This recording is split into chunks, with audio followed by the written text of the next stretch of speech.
विश्व का इतिहास। पुनर्जागरण का अर्थ होता है फिर से जागना। पुनर्जागरण 14वीं, 15वीं और 16वीं शताब्दियों में पश्चिमी यूरोपीय विचार, साहित्य और कला की लौकिक प्रवृत्तियों का तीव्रीकरण था। पुनर्जागरण का मूल मंत्र था सांसारिकता या लौकिकता, जिसका संबंध इस दुनिया से है, न कि परलौकिक दुनिया से। पुनर्जागरण का प्रारंभ इटली में हुआ। फ्लोरेंस नगर पुनर्जागरण का सबसे बड़ा केंद्र था। पुनर्जागरण का सबसे बड़ा कारण व्यापार का उदय होना था।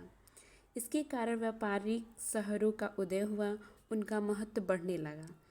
रोजर बेकर ने कहा है कि यदि मेरा वश चलता तो मैं अरस्तु के सारे ग्रंथों में आग लगा देता, क्योंकि इसके अध्ययन से एक तो व्यर्थ समय नष्ट होता है और दूसरे मिथ्या विचारों के उदय होने के कारण अज्ञान बढ़ता है।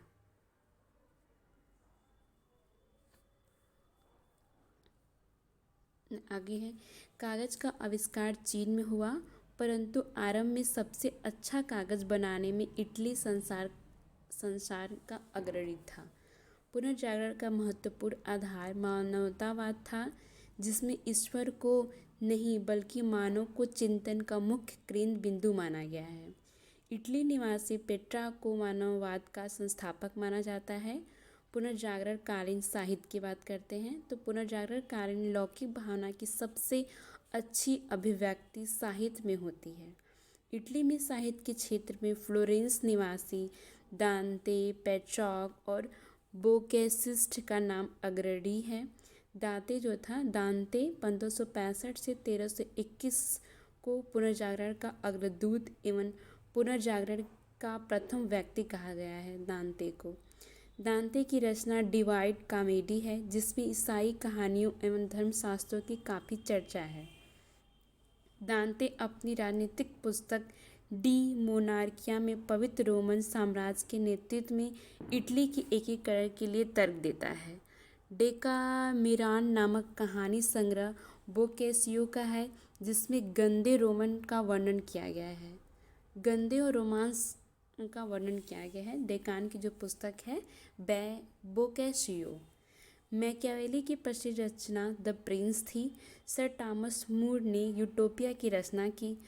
मार्टिन लूथर ने जर्मन भाषा में बाइबिल का अनुवाद किया। इरास्मस को मानवतावादियों का राजकुमार कहा जाता है। इरास्मस ने व्यंग्यात्मक शैली में पुस्तक लिखा, जिसका नाम है प्रेज ऑफ फॉली की रचना। द प्रेज ऑफ फॉली की रचना जो थी इरास्मस ने की, यह एक व्यंग्यात्मक शैली में लिखा गया पुस्तक है। इरास्मस पहला विचारक था जिसने ईसा मसीह को ऐतिहासिक व्यक्ति बताया। साहित्य के क्षेत्र में एलिजाबेथ का शासनकाल जो था वो 1558 से लेकर 1603 ईस्वी तक था। उनकी पुस्तक है नेस्ट ऑफ सिंगिंग बर्ड कहा जाता है। स्पेनी पुनर्जागरण साहित्य के क्षेत्र में सर्वेंटीज और लोडी भेगा नाम अग्रणी है। मिगुएल डे सर्वेंटीज की रचना डॉन किक्सॉट ने की। शेक्सपियर की सबसे प्रसिद्ध कृति रोमियो एंड जूलियट है। पुनर्जागरण और कला। इटली का पुनर्जागरण मुख्यतः कला के क्षेत्र में हुआ। यहाँ चित्रकारी, शिल्प और स्थापत्य की बड़ी उन्नति हुई। पुनर्जागरण युगीन चित्रकारों में Leonardo da Vinci, Michelangelo, Raphael और टिसियन के नाम प्रसिद्ध हैं। लियोनार्डो द विंची चित्रकार और मूर्तिकार के अतिरिक्त वैज्ञानिक, गणितज्ञ, इंजीनियर, संगीतकार और दार्शनिक भी था। लियोनार्डो के चित्रों में Last Supper, Mona Lisa, Virgin of Rocks प्रसिद्ध हैं। पुनर्जागरण काल में जियोट को चित्रकला का जनक माना जाता है। माइकल एंजेलो अद्भुत मूर्तिकार एवं चित्रकार था। इसका सबसे प्रसिद्ध चित्र लास्ट जजमेंट एवं द फॉल ऑफ मैन है। सिस्टाइन मेडोना अपनी सजीवता और सुंदरता के कारण संसार के अत्यंत प्रसिद्ध चित्रों में गिना जाता है और जो राफेल द्वारा बनाया गया था।